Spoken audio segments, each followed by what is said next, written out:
오늘 우리가 함께 나눌 말씀은 룻기 3장 14절에서 15절입니다.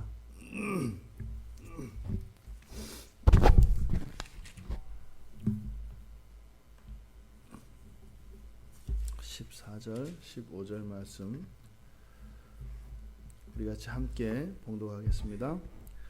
룻이 새벽까지 그의 발치에 누웠다가 사람이 서로 알아보기 어려울 때에 일어났으니 보아스가 말하기를 여인이 타작마당에 들어온 것을 사람이 알지 못하여야 할 것이라 하였음이라.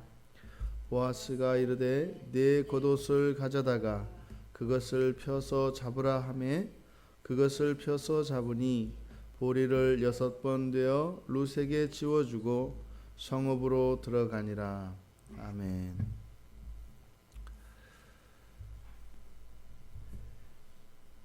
이제 보아스가 청혼을 받아들였고 이제는 아침이 되기까지 누워 있도록 명령을 하였습니다. 오늘 본문에서 나타나는 룻의 행동을 보면 시어머니 보아스에게 절대적으로 순종하는 룻이 이제 보아스의 말에 따르는 보아스의 말에 순종하는 그 모습을 우리가 보게 됩니다. 룻이 새벽까지 그의 발치에 누웠다가 보아스의 말에 순종한 모습입니다. 어쩌면 이것이 예수 그리스도를 알지 못했던 사람이 이제는 그리스도를 알게 되면 그리스도에 대하여 사랑을 받고 사랑을 느끼며 또한 그리스도 예수에 대한 믿음이 생겨나게 되고 그리스도 예수의 인도하심을 따라 인생을 살아가게 됩니다. 그것이 점점 믿음이 커갈수록 삶의 더 많은 영역에서 그리고 보다 더 온전하게 사랑하고 믿고 순종하게 되는 것이죠. 근데 그것은 단지 예수 그리스도와의 관계에서만 일어나는 것이 아니라 그 사람의 자체, 그 사람의 본성 자체가 그러한 사람으로 변해져 갑니다. 그러니까 아무도 믿지 못하고 살던 사람이 예수님을 만나고 나면 다른 사람을 믿게 되고요. 다른 사람에게 온전히 의지하고 의탁할 수 있는 사람이 됩니다. 또한 사랑할 수 있는 사람이 되어집니다. 그리고 오늘 룻에게 보여주는 것 같이 또한 순종하는 사람이 됩니다. 룻의 순종은 어느 특정인에 대하여 일어나는 일이라 본성 안에서 일어난 변화인 것을 우리로 하여금 알게 하는 것이에요.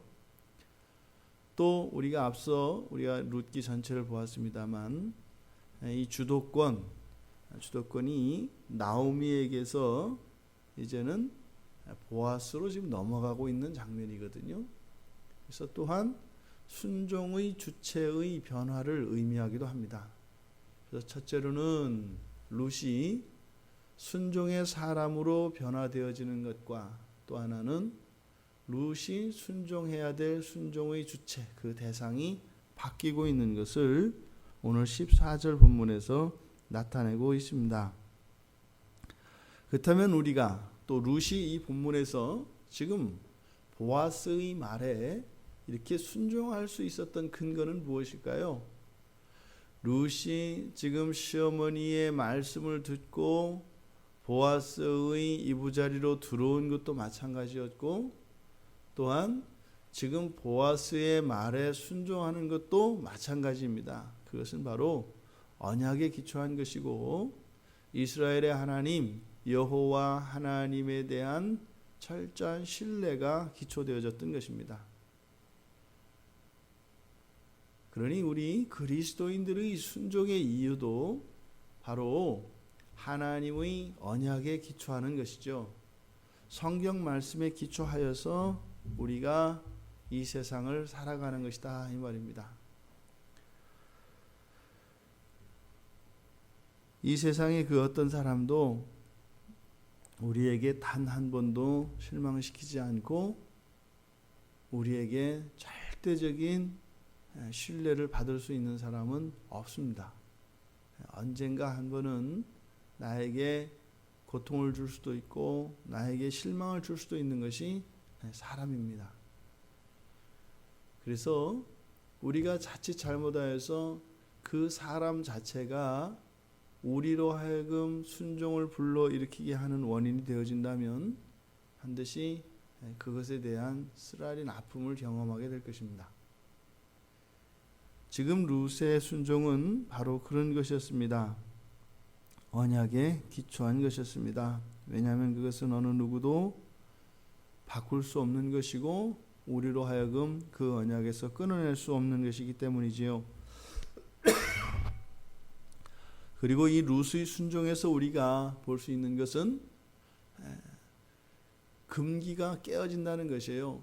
지금 보아스의 이부자리로 잠자리로 들어온 것도 마찬가지였습니다만 지금 보아스가 14절 하반절에서 이어서 말하는 것처럼 여인이 타작마당에 들어온 것을 사람이 알지 못하야 할 것이다. 그래서 이 자료는 제가 정확히 찾아보질 못했어요. 찾아봤는데 찾지를 못하겠어요. 그래서 아마 이 타작마당에 여인이 들어온 것을 왜 사람들이 알지 못하야 하는가 했을 때는 뭐 두 가지 이유가 있을 것 같습니다. 그래서 여인이 이 타작마당에 들어오는 것 자체를 터부시하는 그때의 관습이 있었거나 정확하지는 않습니다. 또 하나는 지금 이곳에 여인이 들어왔다라고 하는 것은 이때 여인은 정상적인 부부관계의 여인이 아니라 외간 여자를 뜻할 것입니다. 그러니까 외간 여자가 이곳에 들어와서 타작마당에 들어와서 나왔다라고 하는 것은 누군가를 만나고 나가는 것인데 여기서 일을 하는 사람들이 남자들이기 때문에 바로 그 여자의 몸으로서 룻의 명예가 보존되기 위해서는 사람들이 눈에 띄지 말아야 한다라고 하는 그런 두 가지 해석이 가능할 것 같아요. 어찌하였든 지금 이곳 타작마당에 룻이 들어온 행위는 금기와 같은 것이죠. 그런데 그것을 깬 거다 이 말입니다. 그러니까 우리가 신앙 안에서 언약을 붙들고 살아가며 그 언약에 또 하나님의 말씀에 우리가 순종하려 할 때 때로는 이런 사회적인 관습이나 우리의 도덕률과 이렇게 대치되는 그런 상황이 올 수 있습니다. 그래서 하나님의 말씀을 따라 순종하는 것이 모든 사람들로 하여금 와 맞다, 저게 옳다라고 하는 그런 평가를 얻느냐 하면 그렇지 않을 때도 있다 이 말입니다. 우리가 조심해야 될 것은 이렇게 세상의 어떤 관습에 저항하고 이런 관습에 대하여 적대적인 태도를 가지는 것, 이것이 하나님의 말씀을 따르는 것을 의미하는 것은 아닙니다. 우리에게 말씀의 지식이 필요한 이유가 이런 경우입니다. 이런 실수들이 일어나는 것이 이단이에요. 지금 CBS에서 하고 있는 그 신천지에 대해서 하고 있는 그 프로그램에 어떤 여학생이 거기서 이제 벗어나는 그 인터뷰 과정을 이렇게 쭉 이제 들어보니까 그 자매는 처음에 하나님 말씀에 순종한다고 이렇게 따르는 거죠. 그러다 보니까 어머니에게 아줌마라고 부르는. 지금 그런 상황, 지금 여기에서 이야기하는 것 같이 하나님의 말씀에 순종하는 것이 때로는 사회적 관습과 이런 도덕률을 깨는 것 같은 상황이 올 것인데 그렇게 했다고 해서 그것이 굉장히 순교자적인 신앙의 태도를 보이고 있는 것이다 해서는 위험하다 이 말입니다. 그래서 알지 못하는 무지와 함께 동반되어지는 이런 복종은 굉장히 무서운 결과를 초래할 수 있습니다. 그래서 우리는 늘 하나님 말씀을 통해서 하나님의 말씀에 대한 바른 지식과 이해를 가지는 것이 너무나 중요합니다. 이것이 중세 천년의 암흑의 기초는 바로 이런 성도들의 교인들의 무지에 있었던 것이죠. 그래서 종교개혁자들은 이 말씀을 번역하여서 우리에게 가져다 준 것이에요. 종교개혁의 최고의 의미와 최고의 가치는 성경의 번역입니다. 이 성경을 볼 수 있게 한 것이죠. 우리가 하나님 말씀에 순종하되 이러한 사회적 관습과 도덕적 가치관과 대치하는 상황이 올 것입니다. 하지만 그때 우리는 하나님 말씀을 따라야 할 것이고, 그래서 그것은 매우 위험한 일이기도 할 수 있다. 그래서 우리에게는 하나님의 말씀에 대한 바른 지식이 필요하다. 하지만 그 대가가 보아스에 의해서 주어집니다. 겉옷을 가져다가 펴서 잡고 보아스가 보리를 6번 되어서 룻에게 주어주고 성읍으로 들어갔다라고 성경은 이야기합니다. 두 가지 의미가 있을 것 같아요. 타작마당과 관련해서 이른 새벽에 룻이 타작마당을 떠나서 이제 집으로 돌아가는 도중에 누군가를 만났을 때 그 새벽 이슬을 맞고 돌아가는 룻에게 이유와 명분이 필요했을 것입니다. 그래서 그 보리를 쥐어주었을 것이고, 그런데 여기서 1번, 2번, 3번, 4번, 5번, 6번, 7은 완전수입니다. 완전수 7에서 하나 모자란 6번을 되었다라고 하는 것은 아마 보아스가 룻의 시어머니인 나오미에게 보내는 서신과 같은 역할이었을 것이에요. 이것이 완전한 혼인의 의미는 아니지만 7은 아닌 6이지만 당신의 며느리 그리고 당신의 남편과 아들을 이어서 기업물을 책임을 내가 지겠다.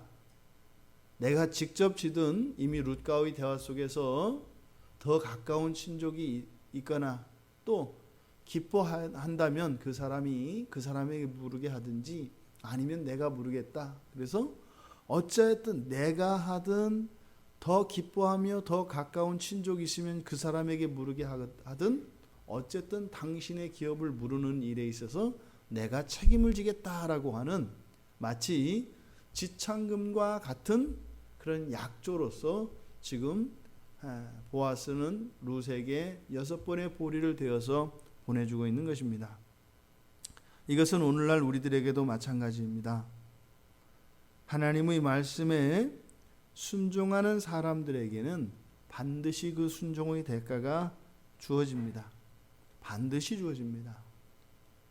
때로는 그 순종하기 위하여 룻이 그랬던 것처럼 이러한 금기를 깨는 이런 일들이 우리의 삶 속에 일시적으로 일어날지라도 그것이 옳다라고 하는 하나님의 인정과 또한 거기에 따르는 거기에 상응하는 보상이 반드시 있을 것이라는 것입니다. 그것은 하나님에 의해서 하나님의 방식으로 주어질 것입니다. 순종의 사람에게는 두려움이 없는 것이죠. 하나님의 말씀에 철저히 의지하고 그 언약에 의지하는 사람들이기 때문입니다. 아주 단순한 삶을 살 수가 있습니다. 우리 모두가 그러한 순종의 사람들이 되기를 축원합니다. 그리고 그 순종을 통해서 베풀어 주시는 그 하나님의 은혜를 또한 우리의 삶 가운데에서 누릴 수 있는 여러분 모두 되시기를 주님의 이름으로 축원드립니다.